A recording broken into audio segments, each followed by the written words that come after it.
Thank you, Pawan. Okay, let's get started. We are 5 minutes late, but doesn't matter. Okay, Badram Karanebihi Shrunyama Devaha Badram Pashema Akshabihi Rejatraha Sthirairangair Tushtuam Sastanobihi Vyashema Devahitan Yadayuhu Swastinaha Indro Vridrashavaha Swastinaha Pusha Vishwavedaha Swastinaha Tarksho Arishtanemihi Swastino Bruhaspati Dadatu यो अन्तः प्रविश्य मम watch इमां प्रशुप्तां सञ्जीवयति अखिलशक्तिधर स्वदाम्नान्यांश्च हस्तचरणश्रवणत्वगादीन् प्राणान् नमो भगवते पुरुषाय तुभ्यं लसतु श्रीमदानन्दतीर्थेन्दुर्नो हृदम्बरे यद्वचश्चन्द्रिका स्वान्तसन्तापं विनिकृन्तति पदवाक्यप्रमाणज्ञान् प्रणम्य शिरसा गुरून् व्याकरिष्ये यथा भूतं विष्णुतत्त्वविनिर्णयम्.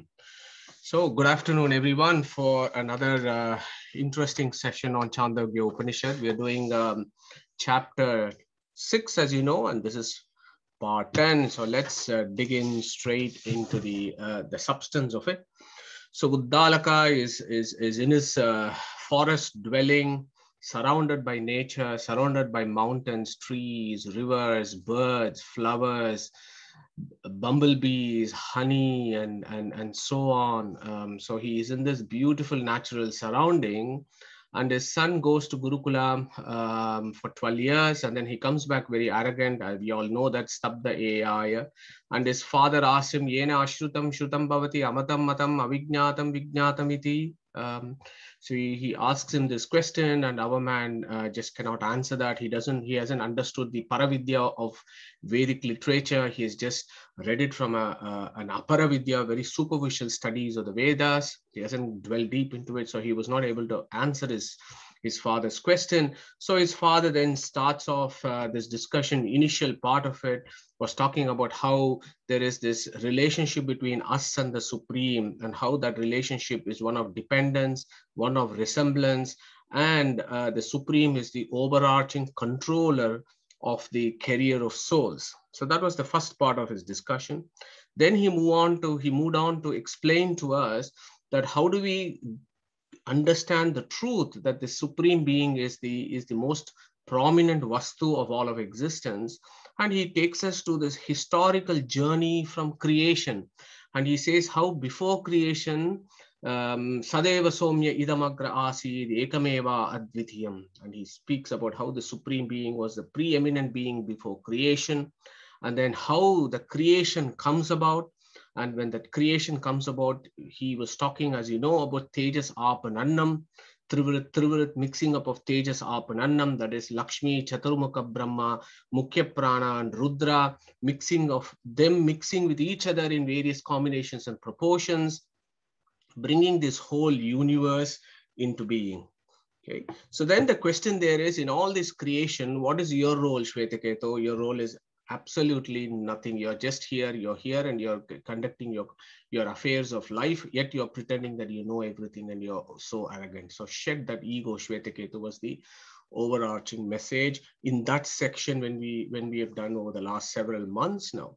So then Uddalaka says, forget about what happens, the bigger questions of creation. Look at your own body. Look at your own body, your Pindanda. Even in your Pindanda, in your three phases of consciousness, Jagrati, Swapna, and Sushupti, you actually have no control on anything. You did not make this body. Your body is made by Tejas, Ap, and Annam, and they are controlling everything.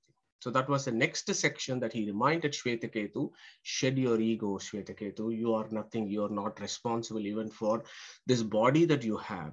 So then he goes deep. Again, he discusses this point, and then again he tells his son, look, your total dependence is illustrated by your state of consciousness in deep sleep. Yeah.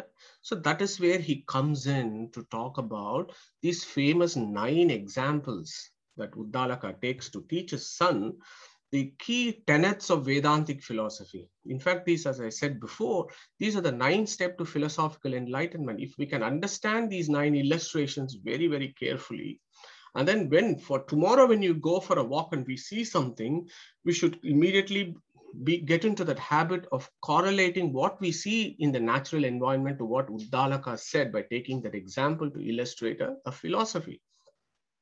So last week we saw about what are the key why the number 9 is important in Vedanta and so on. So let's dig in directly into the first example. Let's just go through it very, very quickly.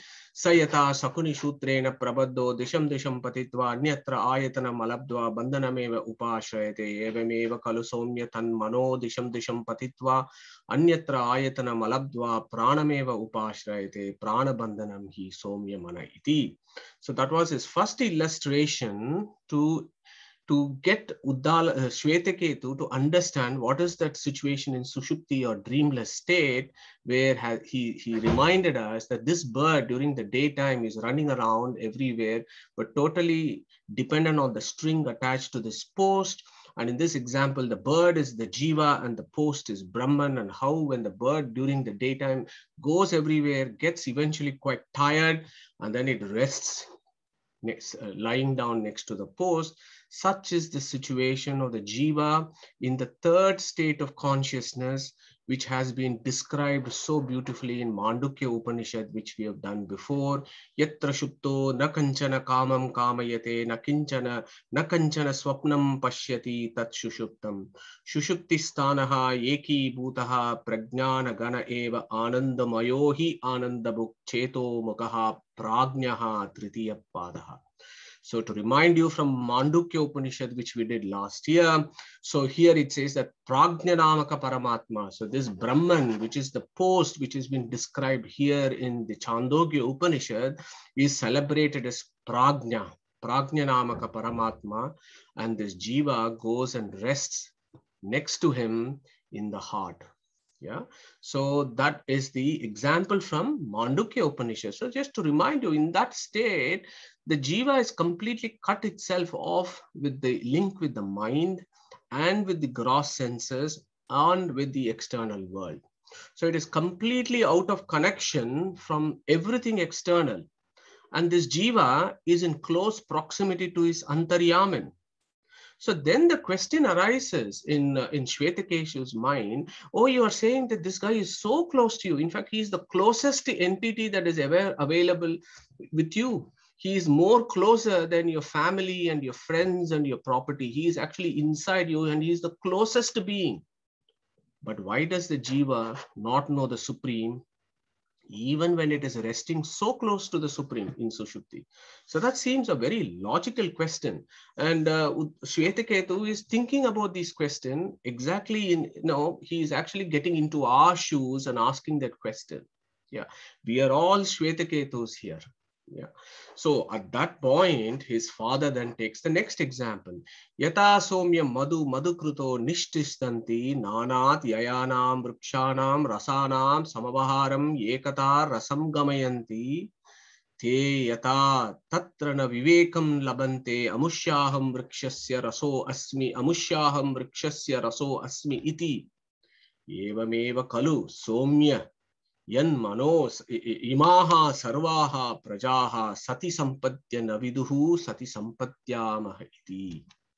So he took that example to illustrate why is this Jiva not able to perceive this Antaryamin. That is our plight, isn't it? We don't even know if this Antaryamin exists or not. And there are many atheists out there who don't even think that this Antaryamin exists. But yet the Shastras tell us that there is this Antaryamin. Then the logical question is, if that Antaryamin exists, why are we not able to see this Antaryamin? Why are we not able to know about this Antaryamin? So Uddalaka takes this example. Look at that tree there in our ashrama. Look at that beehive. What are those bumblebees doing? Madhukrutaha, bumblebees. What are they doing? They're going around different. They're going everywhere. Nishtishtanti. Where are they going? Nanat, Yayanam, Vrikshanam. They are going to all the various forest trees, and the trees have flowers, and these bumblebees go to these flowers, they collect the nectar, and they come to the beehive, and they deposit those nectars in those individual honeycombs. So honey is a collection of individual droplets of nectar, and each droplet is different from the other. You could call honey as a composite mixture of these droplets, but there are individual droplets that are come from specific flowers. So Uddalaka takes that example to illustrate a point there to say that, those droplets that are there in that honey, do they know that they have come from this flower? Do this droplet A know that it's come from this tree? Does droplet B know that it's come from this tree? No, it doesn't know. Forget about that. Does it even know that is inside a beehive? It is inside this honeycomb, this honeycomb. No, these honey droplets do not even know that they are in this honeycomb. Yeah.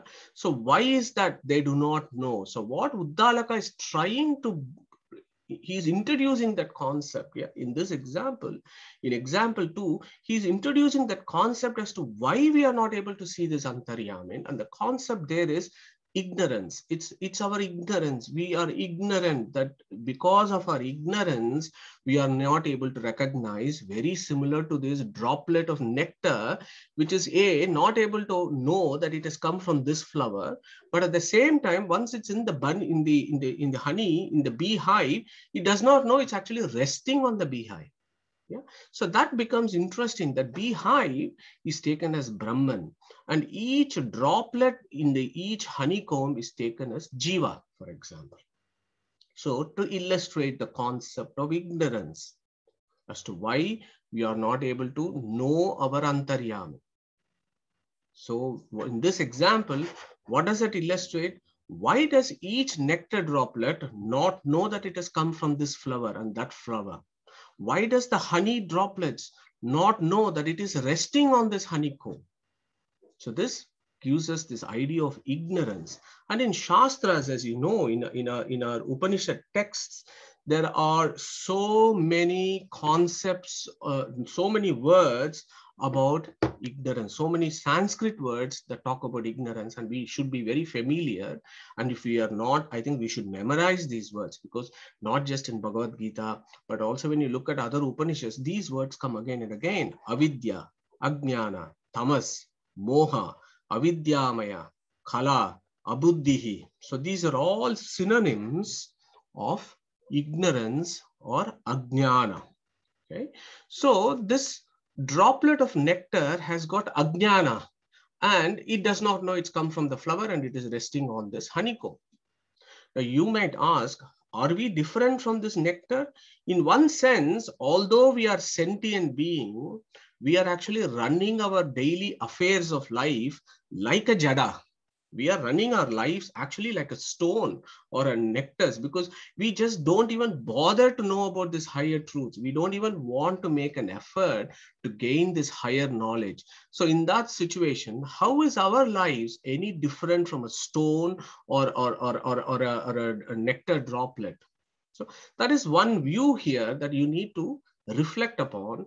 Are we running our lives like stones, or are we actually real sentient beings making an effort to try and gain knowledge about not only ourselves, but are also about our Antaryamin who is inside us?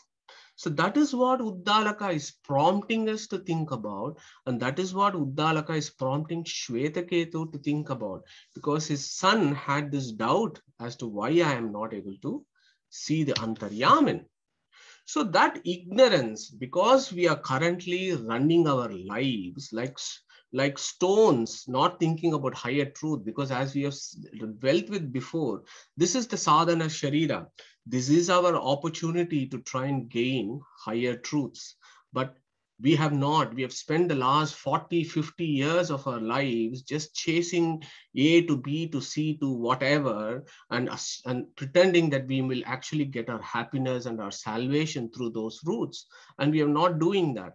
And the Vedas, particularly Uddalaka here, is giving us he's giving us a warning here. If you spend your life not thinking about higher truths, ta iha vyagrova, simhova, vrukova, vrikova, varahova, kitova, patangova, damshova, mashakova, yad bhavanti, tat tada bhavanti.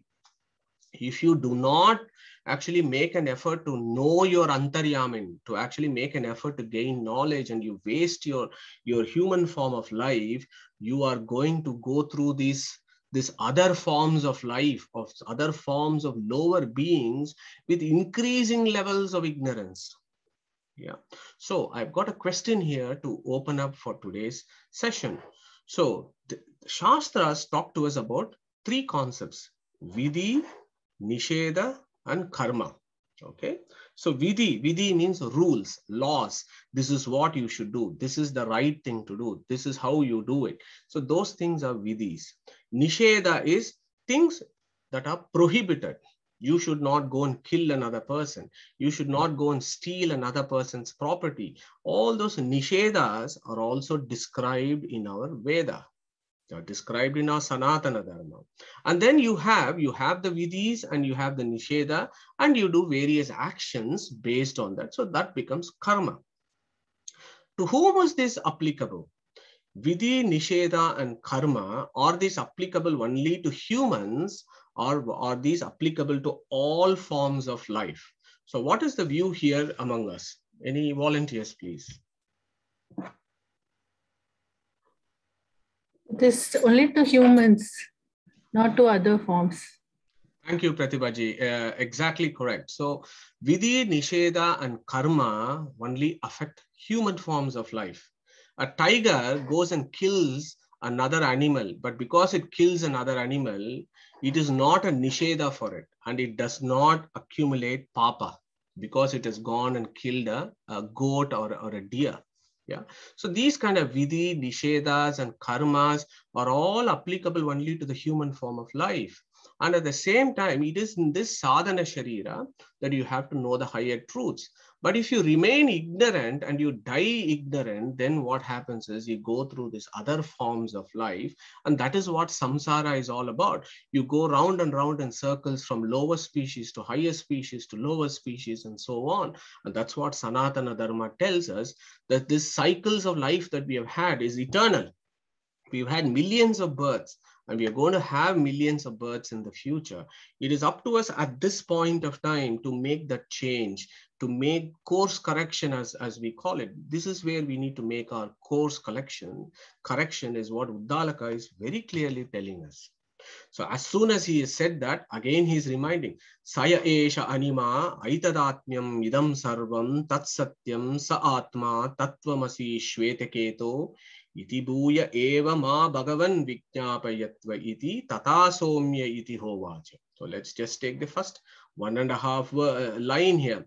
Saya esha anima aitadatmyam idam sarvam tat satyam sa atma tattvamasi.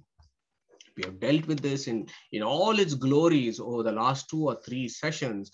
Just to remind you, there are 12 names that celebrates the greatness of the Supreme before Tattvamasi comes. So we use the context to understand what the Tattvamasi actually is. So let me do a whistle stops tour of what these words actually mean. Saha, Saratvat Saha. He is the essence of everything. Yaha, Yamayati. He is the controller. Yam yati, he is the one that gives knowledge. Yeshaha, ishtaha, he is the one who is the dearest, he is the closest to us. Anima, anu ma, anayati ma, anumeya. So he is the subtlest one. He is subtle. He can be known only through subtle knowledge. He can be only known by the jiva in aparoksha jnana. Only a non-material jiva can see this anima. Yeah. Yetadatmyam idam sarvam. This whole of existence is under his control. Atmyam there is important, that Atma means Swami. The whole world, idam sarvam, yetat atmyam, it's under its control. Tat, this one is all pervasive, it's everywhere. And it is Satyam. Why is it Satyam? There are so many meanings for Satyam, as you know from the 2-3 classes that we've read. So Satyam essentially there means Nirdushta, that which is defectless jnana, defectless ananda. That is one meaning of Satyam. Another Saha, Sadayati ite Saha. He gives whatever he asks for. Then Uddalaka puts the word Atma, which becomes important here. Atma. What is Atma? Atatatvat Atma. That which is all pervasive is Atma. Apnoti iti Atma. That which is inside you as your Antaryamin is Atma. Okay. So we need to remember this wording here of Atma. Yeah. Apnoti iti Atma. So he is inside you. Now here is the reality of it all. So where is this Jiva and what is his size and what is this Atma or Paramatma as he celebrated in chapter 15 of Gita? Where is the Paramatma? So that is a question. So for us, where is the Jiva? What is his size and where is it? And what is the nature of Atma? Who is going to answer that? Take that question. We did a revision, I think 2 or 3 weeks ago to look into that. Where is Jivatma placed? Agneshji. Body, mind, and buddhi. Yeah. So those are all the etymology of Atma. So we have moved beyond body, mind, buddhi, and we have now come to Jiva, which is the fourth meaning, and the fifth meaning is Paramatma. So the location, where are these chaps placed? So the Jivatma, as you know, Dahara Vidya of Chandogya Upanishad, the same Chandogya Upanishad in chapter 8, gives us an idea as to where the Jivatma is placed in the Dahara Vidya, where it says in the thymus gland, there is a small little needle, a size of a needle, a hole, and in that hole is this Jivatma. Shvetashvatara Upanishad then says the size of this Jivatma is 1/10,000 times. You divide a tip of a white horse, take the tail or hair of the white horse and then divide it and then split it 1/10,000 time. What is the size of that? That is the size of the Jiva, implying it is very small. It is subatomic. Yeah. So we are subatomic, whereas the other guy is Atatattvat Atma. He is all pervasive. So Uddalaka is saying, how can you be that? You are a minuscule atomic being, whereas that is all pervasive being. How can you be him? It is just impossible. So Saha Atma, Atatvamasi Shvetaketo, you are not that. You cannot be that. Yeah, but you can be similar to him. Tattvamasi Shvetaketo iti. So that Tattvamasi there, as you know, opens up into so many different ways. Sapta Supratama, as I said, 7 different forms of that noun case. And we have to apply that to understand what is it that Uddalaka is saying here. Okay, you can go back to the previous slide and understand that. But in the following slides, I'll bring in the Sapta Supratama concept in the next illustration to try and illustrate a type of philosophy. Okay, so this is how this particular example comes to a close. And our friend Shvetaketu, who is actually in our shoes, is asking the right question, or at least he thinks he is asking the right question. But Dad, honey is a non-living thing. How can it know that it has come from this flower or it is in this beehive? Bhuya eva ma Bhagavan vijñāpayatvaiti. He said, so I don't understand this fully. Can you explain this further? So Uddalaka says, Tata Somya iti hovacha. And he goes to the next lesson and he goes to the next illustration to give this concept of ignorance, and that philosophy of ignorance matures a bit more. And here our friend Uddalaka, as our Guru Uddalaka, as you know, he's sitting in this beautiful ashrama of his, surrounded by natural beauty, and river is flowing just in his backyard. So he now says, let me give you a lesson in geography. I've given you a lesson in natural biology. Now I'll give you a lesson in geography based on this ashrama to get you to understand what this ignorance actually means. And he goes on to say, Imaha somya nadyaha purastat prachyaha sandante paschat pratishthyaha taha samudrat samudrameva apiyanti sa samudra eva bhavati ta yata tatra na viduhu yam aham asmi iti. Evameva kalu somya imaha sarvaha prajaha Sata agamya naviduhu, sata agacchamaha iti.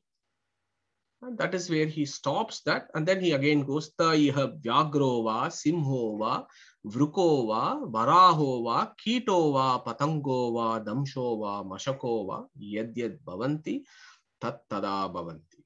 So in this short sentence, Uddalaka not only talks about his ashrama, but he's actually giving a lesson of Indian geography. What is that? So let us go through this beautiful section with the subsequent slides. So what has he said in the first line? He said, Imaha somya nadyaha. Nadyaha means what? Rivers. Nadi is river. Why is river called Nadi? And we have done this before. In Sanskrit, everything is etymological, isn't it? So why is a river called Nadi? Nadanyati iti nadihi. That when it moves, makes a pleasant sound. That is the river. Whereas the pond is still, whereas the running water makes a nice, pleasant noise. Nadanyati, Nadha, Nadanyati iti nadihi. So he takes his Nadyaha. Okay. And he says, look, the Indian subcontinent, look at our Bharat Varsha. And he's taking this example because our friend Shvetaketu must have studied some geography in Gurukula, because those days in Gurukula gave a comprehensive education, not only in Adhyatma Vidya, but also all the Laukika Vidya along with geography, history and everything else. So he said, look at these rivers, Nadyaha, plural. Yeah. Purastat Prachyaha Sandante Paschat Pratichyaha. Okay, so let's get these Sanskrit words. They're very nice.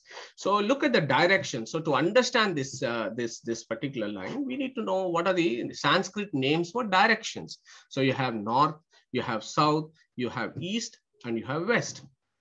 Then, of course, you have northwest, northeast, southeast, and southwest. Okay. Now, the beauty of our Vedas is in many Upanishads, they talk about directions in great detail. And they have actually given Abhimani Devatas, a demigod who controls a particular direction. Yeah, a direction in the universe. Even that is discussed in the Upanishads. So let us take what is east. East is called Purva or Prachi. What is west? Paschima or Pratichi. What is south? Dakshina or Yamya. What is north? Uttara or Udichi. So these are the basic Sanskrit words that I'm sure many of us are familiar with. But for the context of this particular section of the Upanishad, we need to remember Purva or Prachi, which is east, Paschima or Pratichi is west. Why? What does Uddalaka says? Imaha somya nadyaha purastat prachyaha syandante. Prachyaha. Okay, so what he says is, look, in the Indian subcontinent, you have several rivers. The rivers that are on the eastern side of the Indian subcontinent, they all move towards the east and they merge in the ocean in the east. Paschat Pratichyaha. So Paschat, Paschima, west. So the rivers on the western side of the Indians of Bharat Varsha, they all move towards the west and they join the ocean in the west. Okay, so that is what our Uddalaka has said. There is no controversy in this verse because you have Purastat, you have Paschat, east and west. And look at the beauty of our education on the Vedic times, because the rishis and our geography was perfectly fine-tuned in the Vedic times. Because if you look at the current Indian geography and look at the rivers, there are eastern rivers and there are western rivers. All the eastern rivers will only go to the eastern side of this ocean. Now, of course, it's called Bay of Bengal. Yeah, but this is just a huge volume of water.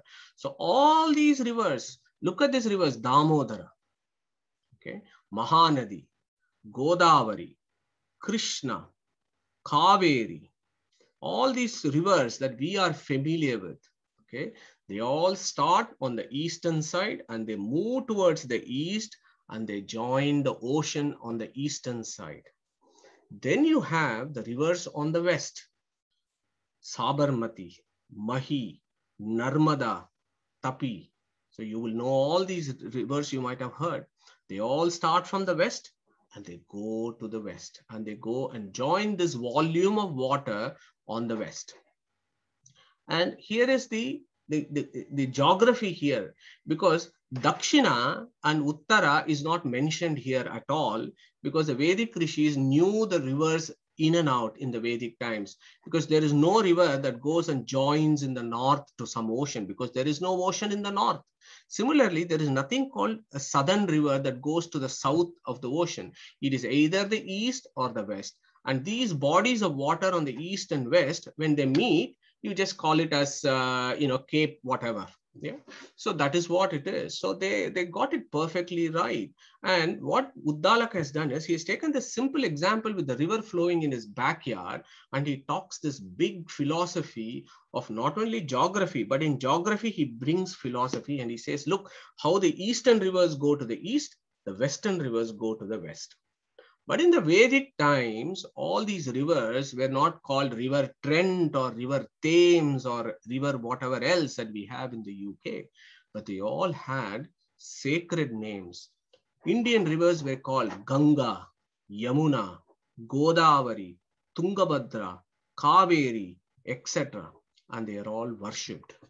Yeah, so I have a question here for all of us to think about as to why in India, rivers have got these names of, these are all devatas. If you go to Vedas, you'll have all these devatas who come in various places. So these are all names of various devatas, and the rivers have got the names of this. Why do we think that is the case? What is the sign? What is the philosophy behind that? That we've got all these rivers with such holy names. Any contributions here, please? Why is the river called Kaveri, or why is the river called Yamuna? Why have you said that? Okay, so I'll take this on. So in Vedic times and even now, rivers have always been considered as auspicious, and they are worshipped because it is a Vedic tradition in the Sanatana Dharma to say that each river has got an Abhimani Devata. Yeah, that body of water that flows from the Himalayas and goes down the Haridwar and Rishikesh is called Ganga, because the Abhimani Devata of that is Ganga Devi.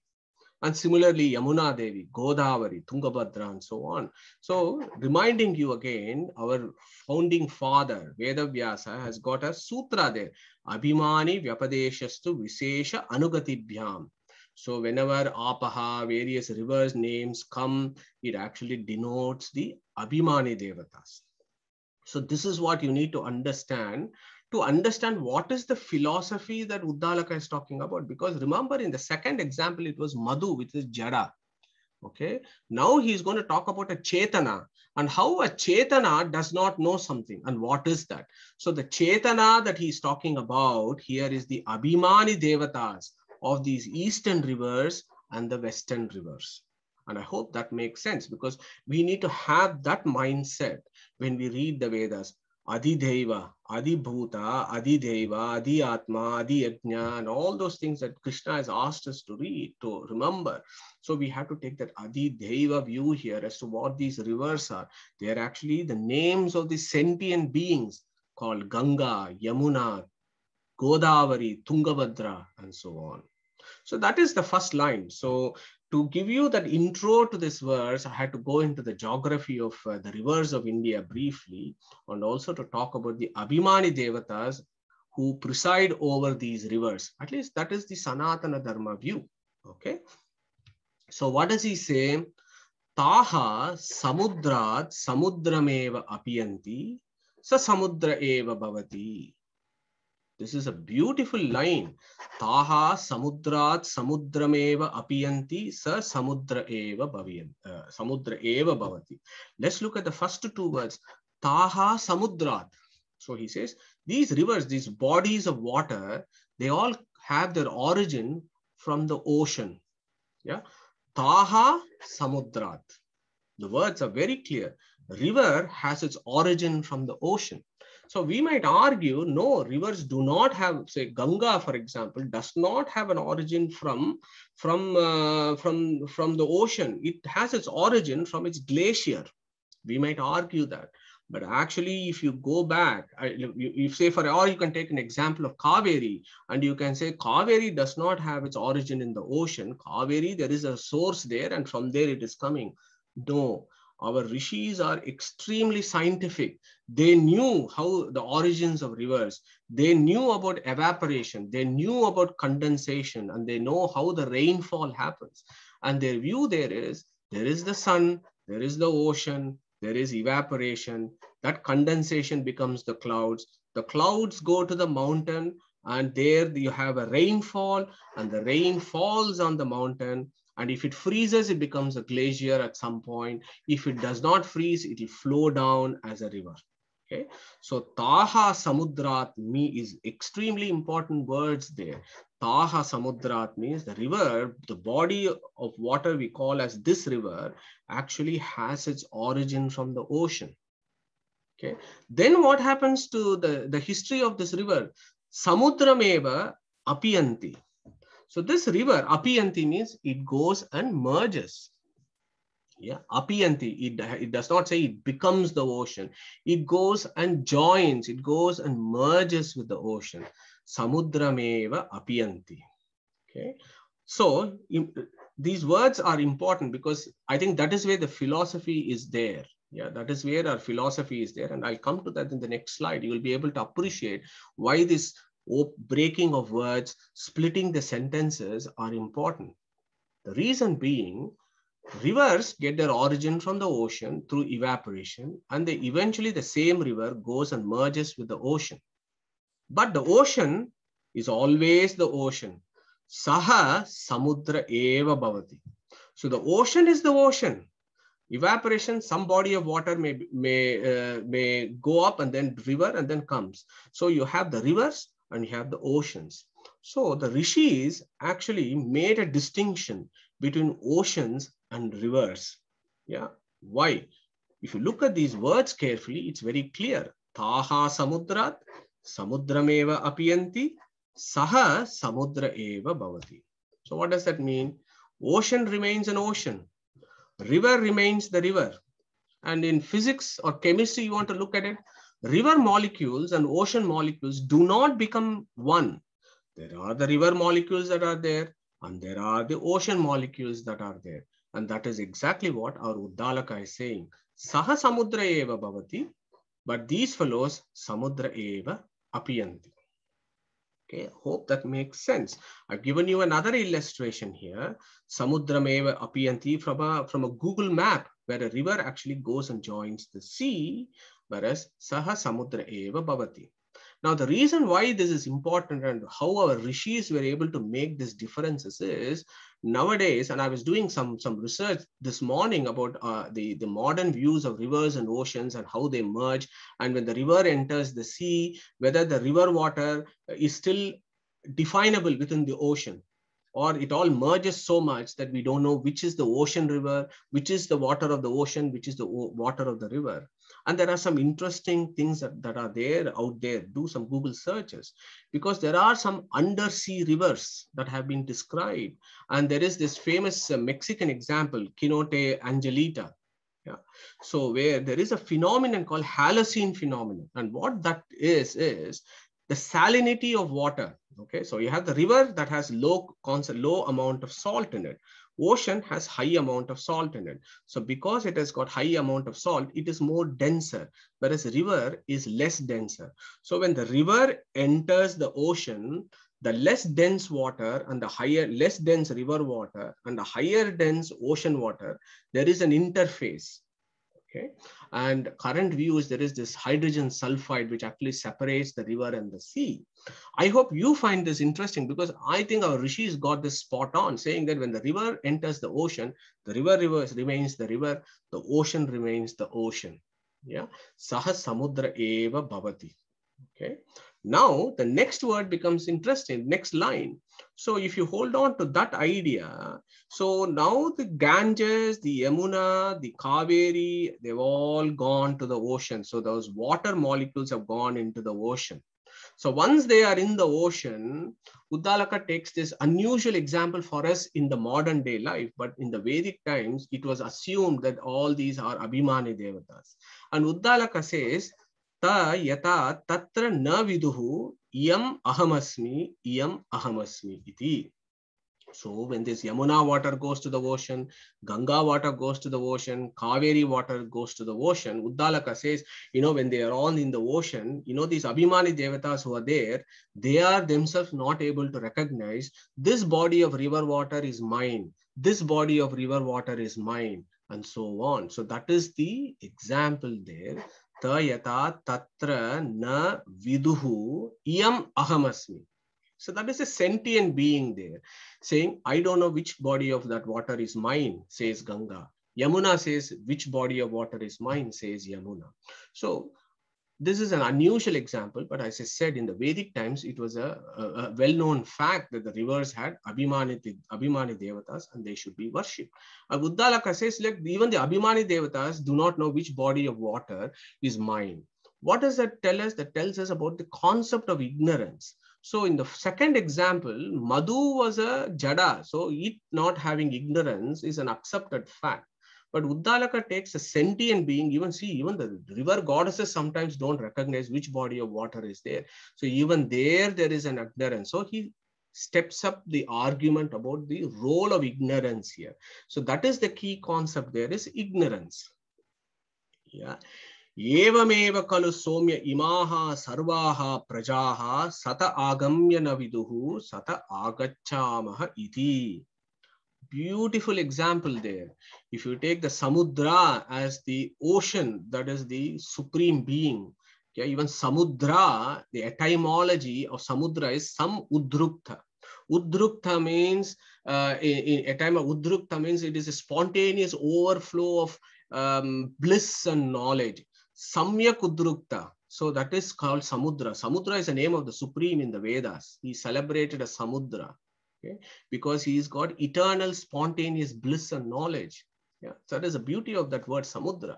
So same thing Uddalaka says, Evam eva kalu somya imaha sarvaha prajaha. Prajaha means jivas. Sata agamya naviduhu, sata agachamahiti. So during creation, all these jivas who are there in the Supreme's tummy, they all go up and they go into samsara. And during pralaya, what happens? They again go back and join in and go and spend time in pralaya in the Supreme's tummy. So that exactly is the illustration of those rivers. And using that river illustration, he says, look, these jivas, that is the state of jivas as well. Yeah. And when you look at this, we should always look at internal evidence within the Chandogya Upanishad. Yeah. And what did we do that in I think it is in session 4 or 5. What did we look at? Sanmulaha somya imaha sarvaha prajaha sada ayatanaha satpratishtaha. Sanmulaha in samsara sada ayatanaha, and their final abode is satpratishtaha. So everything fits in very well. Again, what Uddalaka is saying is that is the state of the jivas. We have come from the Supreme. We will go back to the Supreme in pralaya, but we are running our lives not even understanding these truths. And that is what Vedavyasa said when he said Atato Brahma Jijnasa, and then he gave a definition of this Brahman as Janmadhyasya Yataha. He who is the creator is the supreme creator and other things. That is eightfold dispensation is Brahman. And the same Vedavyasa said in the 4th Adhyaya, Jagat Vyapara Varjam. And we have seen these sutras. Jagat Vyapara Varjam means this business of cosmic dispensation belongs only to the Supreme and nobody else. Yeah, this is our founding father of Vedanta Darshana, telling us very clearly that the creatorship of the universe is only with Brahman, not with Jivas. Okay, so I hope you find this illustration of Uddalaka interesting, because the Jivas are not understanding that they are also like this river. They come from this ocean and they will also go back to this ocean. They don't understand, exactly like that Ganges river and Yamuna river. That is the concept of ignorance, Uddalaka. Okay. So the previous verse essentially gives you an idea of creatorship of the Supreme and creation, which is a central concept of Sanatana Dharma, a creation that is real. If it is an unreal creation, I don't think we should all waste time talking about this creation. Everywhere in the Upanishads, creatorship of the Lord is a key concept. Yeah, and we have done this before. I just want to do this Avrittihi Asakrita Upadeshat, because that is what Brahma Sutra has said. Revise again and again. In every opportunity, you should revise. And that is what we are going to do in Mandukya Upanishad. Go back to these verses. We talked about 4 possible views of creation: transformation of Brahman, illusion, spontaneous, or Icha Matram Prabho Srishtihi. And then what were all the words there? illusion. Vikalpitaha was used here. Vikalpitaha means it is a misconception. Whereas Icha Matram, vi Nishtitaha, that is the confirmed conclusion that this creatorship is from Brahman and it is a Satya Sankalpa, it is desire to create. And then the same Mandukya Upanishad talked about three possible reasons of creation, isn't it? Go back to those sessions there. It said his enjoyment, it is a play, and it is his intrinsic nature to create.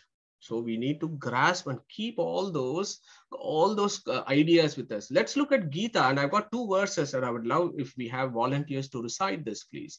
Can somebody recite the Gita chapter 7, 10th verse, please, which is very important. And again, chapter 14, the 3rd and the 4th verse. So can I call upon one of you to pick up the 7, 10 and the other friend to pick up 14, 3 and 4, please? Who is going to do that? Madhu, I can do 7, 10, Harish. Yeah, go for it, Harish. Bijam mam sarva bhutanam viddhi partha sanatanam buddhir buddhimatam asmi tejas tejasvi namaham. Thank you, Harish. Beautiful. So clearly he says, Bijam mam sarva bhutanam viddhi partha sanatanam.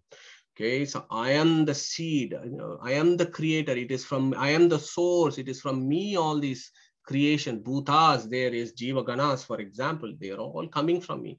Remember the Imaha, Somya, when he talks about Nadi and he says, these prajahas also have come from the same. So that is exactly what Gita is talking about. Who is going to take up verse 14, please? 3 and 4.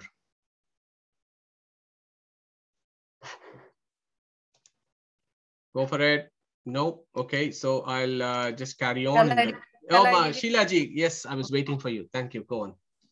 Mama yonit mahad brahma tasmin garbham dadamyaham sambhava sarva bhutanam tato bhavati bharata sarva yonishu kaunteya murtaya sambhavantiyaha tasam brahma mahad yoni aham bija pradapita. Beautiful, Shilaji. Thank you so much. So yeah, so these verses from the Gita makes it, Gita we all say is the essence of the Upanishads, exactly because of what the Upanishads talk about is exactly the same. The Samanvaya is perfect there. What Uddalaka has been telling us from these examples of Nadi and how the origins of the Nadi is exactly what Krishna has said. Yeah, what is the nature of his creation? Mundaka Upanishad again has told us that, isn't it? Yato vurnanabihi srujate gruhnate cha yata prithibhyam oshadayaha sambhavanti yata sataha purushat keshalomani tata aksharat sambhavati iha vishwam. And again, Mundaka, it's also called Atharvana Upanishad, that talks about how this is the Supreme's creation is an efficient cause. There is no partiality or cruelty in his creation. And it is a spontaneous act, as how a hair spontaneously comes from our body surface. Yeah. And then there are other two important verses that we will touch up in the next slide. And hopefully I'll be able to illustrate that in the second slide from now on. I think there is this famous verse from Taittiriya Upanishad and of course the Skanda Purana. So now the question is, what happens to the ignorant who is ignorant of these truths of our roots and where we are eventually going to go? What happens to the ignorant who is ignorant of these truths? Taiha vyagro va simho va vruko va varaho va kito va patango va damsho va mashako va yadyad bhavanti tat tada bhavanti. Okay, so he again repeats this Uddalaka exactly for the example of the Madhu and Madhukritaha when he said the same verse. Similarly, he said the same. Why? Because we are talking about ignorance here, the concepts of ignorance. And if you are ignorant and you run your affairs of life being like an ignorant stone or an ignorant person, you will go down in the lower forms of life. Saya esha anima Aitadatmam idam sarvam tat satyam sa atma tattvamasi shvetaketo iti. So, are we the creator? Are we the destroyer? Are we the maintainers of the universe? Vedavyasa has said, Atato Brahma Jijnasa, and gave the definition immediately. Who is this Brahman? Janmadhyasya yataha. Have we created this universe? There are folks sending missions to Mars. There is spacecraft that has just gone outside our solar system. This universe is so vast. Did we create it? So we need to have that pragmatic, rational view on this. No, we did not create it. Saha Atma, he created everything. Atat Tvamasi. You are not that supreme creator, Shvetaketu. Shed your ego, because you are not him. You did not create the universe. You do not control anything. But Shvetaketu, Tattvamasi. You are similar to him. You are dependent on him. But you is Tvam. Tvam Tat here. That is, you are in him. You are from him. You are because of him. Tasmin Tvamasi, Tasmat Tvamasi, Tasmai Tvamasi, Tasya Tvamasi. So when you use this Sapta Supratama here and take the illustration, so why does Uddalaka give an illustration? He gives an illustration so that we understand some philosophical truth. So if you take that illustration, the river comes from the ocean and it goes to the ocean, and the river is there because of the ocean. Okay, so that is exactly what here it is. Tvam tat tasmin tasmat tasmai tvamasai. So that is how you are also. You are in him, you come from him, you are because of him. Tvamasi Shvetaketo iti. So that is what Uddalaka says in the third example. Okay, so I just want to do a little bit of recap on this. Simhavalokana Nyaya, as you know, as lions, we are all lions of sadhana, Sanatana Dharma. So we should always look back before we move forwards. So Saya Eshanima Itadatmibidam Sarvam Tat Satyam Sa Atma Tattvamasi Shvetaketo. So in the first example was of the bird and the post. What was discussed there? Dependence is our constitutional position. That is our fundamental position. And in example 2 and 3, what Uddalaka has done is, ignorance of our dependence is the root cause of samsara and suffering. Not only of our dependence, when we know our dependence, then we will have the knowledge of where we have come from, how are we sustaining, where are we going to go back, what is our eventual destination. All those things come next once we understand the concept of dependence. But we are ignorant of all that. So that ignorance is the root cause of samsara and suffering.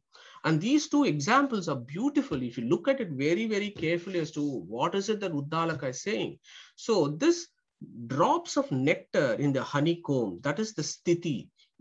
If honeycomb is supreme being and individual droplets are jivas, the jivas are constantly, they are placed on the supreme, they're constantly with the supreme. There is no point in the history of jivas where they have been separated from the supreme. They're always with the supreme. So in our samsara state, when we are in this existence, our state is that is the sthiti. We are always in companion with the supreme. And also in moksha, we are constantly in companion with the supreme, says the Shastras. And in the third example, what has he talked about? He spoke about our creation, that we have all come from the supreme, in the sense the supreme has made material things and we acquire a body and then we come. So that is our utpatti. And what is our samhara or destruction? Eventually we shed our material bodies and we go to his realm and stay with him. Yeah. So these two examples are actually giving you an illustration of sthiti, moksha, utpatti, and samhara. And that is what Taittiriya Upanishad defines this Brahman as. Yato va imani bhutani jayante, yena jatani jivanti, yat prayanti, abhisam vishanti, tad vijijnasasva, tad brahmeti.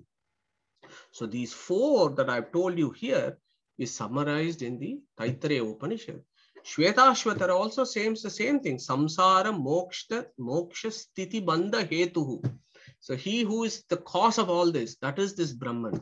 Skanda Purana, of course, gives all 8 examples. Utpatti, sthiti, samhara, niyatir, jnanam, avrittihi, bandha, moksha, cha purushad, yasmat, sa harirekarat.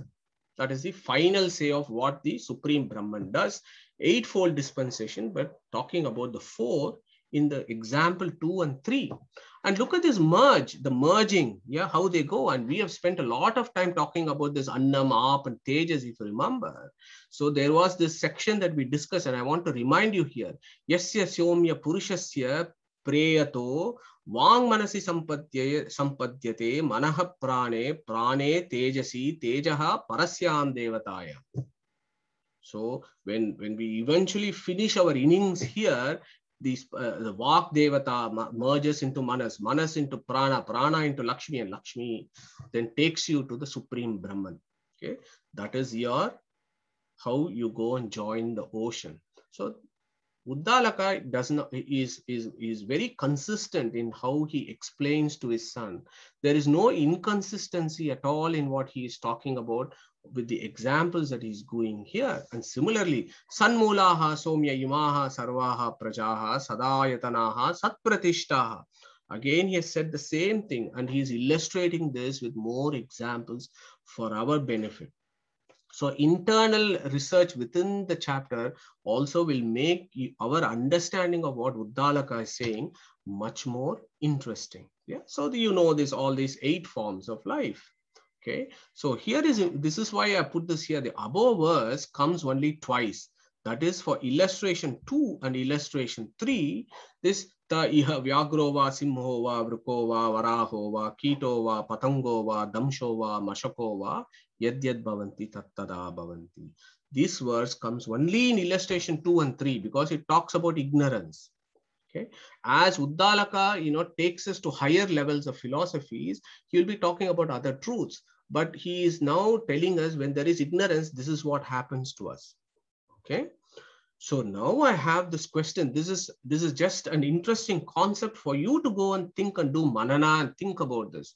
Uddalaka has spoken so much about ignorance, ajnana, avidya, and we all know that ajnana is the root cause of samsara and suffering.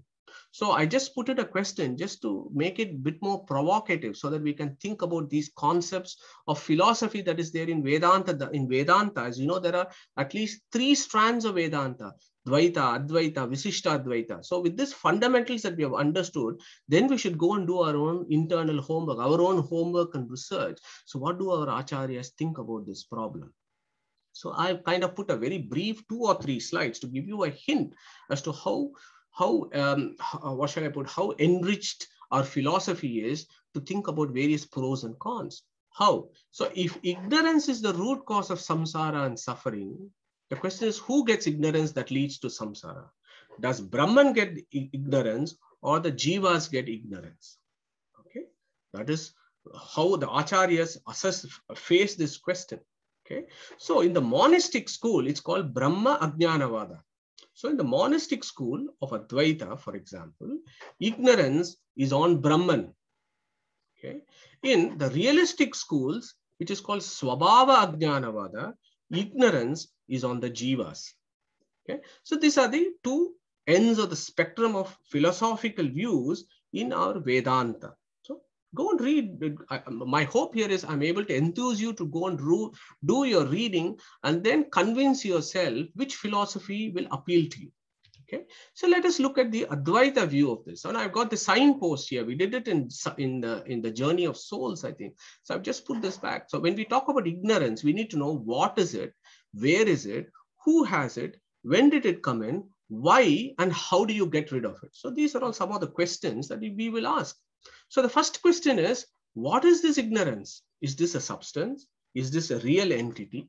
So from a Advaita, from a monastic view, it is an unreal entity. It is not something that is a tangible entity that exists. It is what is called as a Mithya Bhuta.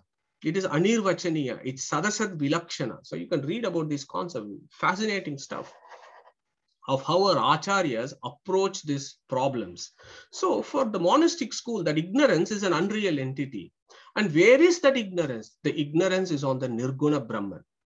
So there is a superimposition of avidya, and that avidya does a lot of things to the Nirguna Brahman. When you have this avidya, and it is also called Maya, it is called Ajnana, there are various terms, Upadi, they're all the same, Upadi, Avidya, Maya, and so they're all similar, they're the same, they're different names for the same entity. So the avidya goes on to the Nirguna Brahman, and when that happens, it becomes Saguna Brahman. And when the Saguna Brahman has further avidya, it becomes Jivas, you and me. And when this avidya goes on to the Nirguna Brahman, it also becomes Prakriti. Okay, so that is the Advaita view. Okay, so you can think about this problem a little bit more. I've got all these details there. I don't want to go into this because we don't have time, but it might take another 1 hour to go through this. But it is all there in the Journey of Souls, where there is this key concept called Anubandha Chatushtaya for Shastra Vichara. There has to be an adhikari, a qualified student. So in the monastic school, one who does not know that Brahmatma Aikya is the qualified student. What is the Vishaya? The Vishaya is the Brahmatma Aikya concept. Okay. For example, this Tattvamasi that we have been talking about tells you about the Brahmatma Aikya from a monastic perspective. Prayojana. What is the Prayojana? Removal of the ignorance of Brahmatma Aikya. And having a sensible relationship between these three is called Sambandha. Okay. So that is what the Anubandha Chatushtaya concept in the monastic schools, whereas the other schools will ask some really difficult question. Ajnana sambhavadeva tanmatam akilam apakritam. How can ignorance cover the all-knowing? Mundaka Upanishad basically defines this Brahman as yes sarvajnaha sarvavid, yasya jnanam ayam tapaha, satyam jnanam anantam brahma. So all these concepts come in. So if the Brahman is all-knowing and he is omniscient, how can ignorance superimpose on an omniscient being? So that is a contradiction in terms. How do you square that circle? Do your homework and try and understand as to how the monastic philosophers try and tackle that problem. This is, as I said, fascinating literature. Looking at it from the ignorance as per realistic schools. So what is ignorance in the realistic schools? The realistic schools say it is a real entity. Why is it a real entity? You don't have to go too far. Go to Srimad Bhagavatam, and we have done this a million times. And in the 6th stage of creation, this tamas came into being as a real ignorant, as a padartha actually came in. So it is a real entity in realistic school. Okay. Who puts the ignorance? Or the next question is, where is this ignorance? So first is ignorance is a real entity. Where is the ignorance? And the realistic school says the ignorance is on the jiva. Okay, and the jivas have forgotten their relationship with the Brahman and that they are eternally dependent on him, but they are facing towards Prakriti and are attached to Prakriti, and they think they are in control of Prakriti, and because of that they are going through samsara and suffering. Is the realistic view there. And who puts this ignorance? The same Brahman fellow puts that, because Shvetashvatara Upanishad says samsara moksha sthiti bandha hetu. And Gita says sarvasya cha hridi sannivishtaha mattaha smritir jnanam apohanam cha. Skanda Purana again says bandhako bhavapashena bhavapachascha mochakaha kaivalyadaha param brahma vishnureva sanatanaha. He is the one who has put us in bandha, and he is the one who would take us out of bandha. So in the realistic schools, it is the supreme Brahman who is actually gives the ignorance so that the jivas can work out their salvation. When does he do it? Anadi mayaya shuktaha yada jivaha prabudyate ajam anidram apswapnam advaitam budyate tada. We have done this verse in Mandukya Upanishad. So go and do a bit of revision on that. It has been there forever in eternal cycles. That ignorance has always been there. Even in Pralaya, these jivas have this linga sharira around it, and they are in ignorance. So there is ignorance everywhere, and they have to just work out. Question is, why is this ignorance there? It is a Satya Sankalpa. It is a necessary step in spiritual evolution, an ordeal to pass through for everyone. Souls shall fulfill themselves only in this way and in no other way. It's called the Satya Sankalpa of Brahman. This is how the conduct of life has to happen in samsara. So that is a realistic view. The reason why the realistic take that view is, if you have a disease called samsara, that disease has to be there, because eradicating a disease only makes sense when the disease is actually real and it is there.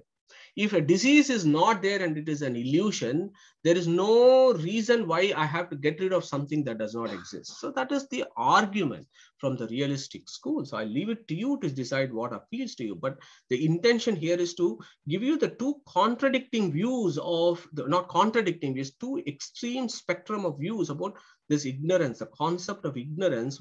And we are doing this discussion because Uddalaka is talking about ignorance, and that's what he has dwelt with in example 2 and example 3. So in the realistic school, what is that Anubandha Chatushtaya, or the necessary preconditions for starting philosophical speculation? You need to have an adhikari, a qualified student. Who is the adhikari? A qualified student is described by Jayatirtha here. And we have done this verse before. I'll go through it. It's a beautiful verse. Ihahi Vivida samsarika dukkha darshanena viraktasya shama damadi mato mumukshoho adhikarinaha. He is adhikarin, who the fellow who has gone through samsara and then he realizes, shit, there is no eternal happiness here. I'm constantly going through ups and downs of this life and I need a solution for this. That is a mumukshu. That mumukshu is the adhikarinaha. Okay. Tan nivruttayai paramananda avaptyai cha sakala jiva jadatmakat prapanchad paramartata eva atyanta binnam nikila gunodaram nirasta samasta dosham parabrahma pratipadayitum sakala shruti smritinam tad upakarana bhuta Brahma mimamsayashta pravritiriti tattvam. So this is an important sentence that summarizes the whole why we have to do philosophy, why do we have to do Shastra Abhyasa, why do we have to do Adhyatma? Exactly for this Anubandha Chatushtaya, the Adhikari is the Mumukshu. What is the Vishya? The subject matter is the Supreme Brahman. What is the Prayojana? The Prayojana is, once you know about the Supreme Brahman, what he does, that you are a dependent being, etc., then you will get his grace. And at some point, your samsara will go and you will join him in eternal bliss. So that is the Anubandha Chatushtaya in the realistic schools when we are talking about ignorance. Okay, so you have two spectrums of views on ignorance. My question here is, what is Uddalaka's view? And I was thinking about this problem yesterday when I was trying to do this slide. What is the Uddalaka views on this problem, which has been a source of debate and discussions between various schools of Vedanta? Okay, so let us look at the first 3 examples, which actually gives us a clue as to what is the Uddalaka's view here. So in the first example, it is the bird that has ignorance and not the post. The bird is not aware that it is next to the post. That is the example, and we have done that verse. And in the second example, it is the honey drop that has been described as not ignorant that it has come from this flower or it is placed in this beehive. It is not the beehive which is ignorant of the honey drops. That is the second example. And in the third example, it is a river Abhimanidi Devatas that has ignorance that that this component of water in the ocean is theirs. It is not the ocean that is ignorant of the rivers, of the waters of the river. So we should watch these things very carefully when we read the Upanishads, and we should not slip in those kind of scientific analysis and rigor that is expected when we read Upanishads. So when we look at these 3 examples, it is the bird, it is the nectar droplet, and it is the river that has been explained as having ignorance. And these taps are the jivas. So at least from where I see it, when you look at the Uddalaka's 3 examples, it is very clear, at least to me, that Uddalaka is thinking about the jivas that are having ignorance. Yeah. So now let us not go too far away to see if there is any other evidence here. Look at Mundaka Upanishad. We have done these verses so many times. Dva Suparna Sayuja Sakaya Samana Vriksham Parishashva Jate Tayor Anyaha Pippalam Swadatti Anashnan Anyaha Abhichakashiti Samane Vrikshe Purusho Nimagnaha Anishaya Shochati Mukhyabanaha Jushtam yada pashyati anyam isham asya mahimanam iti vita shokaha. Okay, so these are all very categorical examples. Basically, it's talking about these 2 birds which come repeatedly in our sessions, and it says this bird is suffering because it has moved away from this bird, and it thinks that this is in control of everything, but it is suffering with bondage. But the day it realizes that there is this other bird and he is different from him and that he is the controller, then Jushtam yada pashyati anyam isham asya mahimanam iti vita shokaha. Then it loses all its suffering and samsara and goes to heaven. How does it perceive that? Yada pashyaha pashyate rukmavaranam kartaram isham purusham brahmayonim tada vidwan punya papena viduya niranjanaha paramam samyam upaiti. He becomes similar to him. When he reaches this ocean, like how the water molecules of the river are similar to the water molecules of the ocean, they reach that similarity. Is the overwhelming conclusion of Mundaka Upanishad. I think we should do Mundaka Upanishad at some point. So I hope I was able to give you some critical analysis of the first three illustrations and bring in other views and give you those views of ignorance and how we as independent thinkers, so we should not be bowed down to dogma or faith, blind faith and dogma.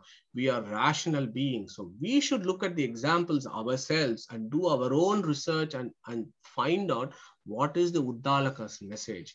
So the Uddalaka's message from these three examples is very clear that ignorance is the key reason why we are in samsara, and we somehow need to make the journey to get rid of this ignorance, and eventually when that matures into firmed up knowledge, we might be able to reach and go back to our eternal abode.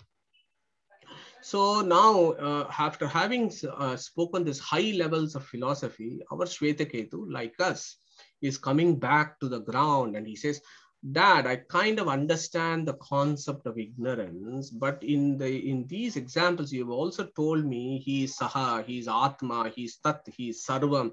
You told me all this. How do I understand and experience the all-pervasiveness and the Antaryamitva of Supreme? How do I understand this? I need some practical examples for me to get those truths. How do you explain this? So he says, Bhuya eva ma bhagavan vijñāpayatvaiti. So Uddalaka immediately says, Tata somya iti hovacha. Yes, I shall explain to you. How am I going to explain to you? You know that beehive that was there in this tree. Let me take the tree itself now.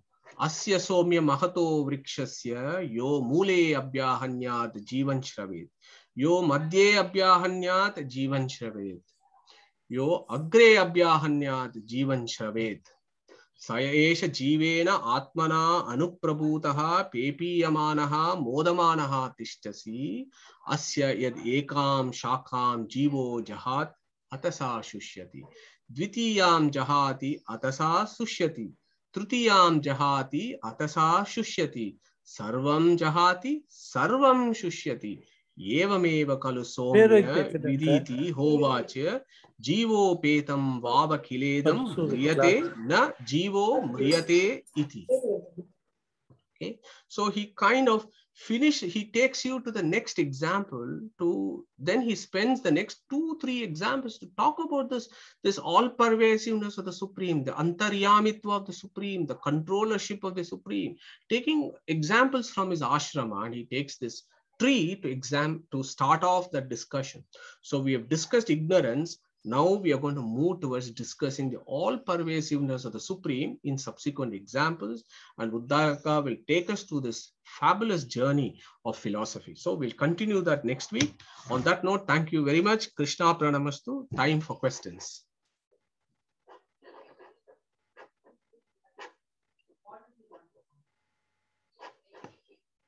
Okay.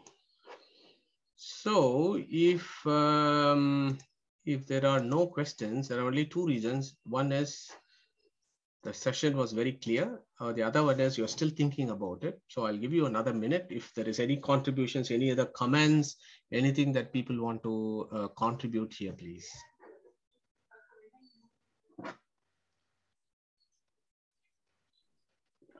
Thank you so much, Madhusudanji. So beautiful it was. At the end of it, I had the same thing. How do we experience it? And we look forward for the next session. We want to know it. having understood, how do you know that it is there and what should we do? Yeah, excellent. Thank you, Pratibhaji. Yeah, absolutely. And there are some beautiful examples. The same tree, and then the following example will be the fruit from the tree. Then this fellow is still not sure. Then he will do an experiment with his son. So he'll just pick that ideas up in the next few examples. So look forward to that discussion. Yeah, sure. Okay, that's fine. So in that case, Harish, do you want to take us through the Omkara, please? Are you there? Yes, sure. Yeah.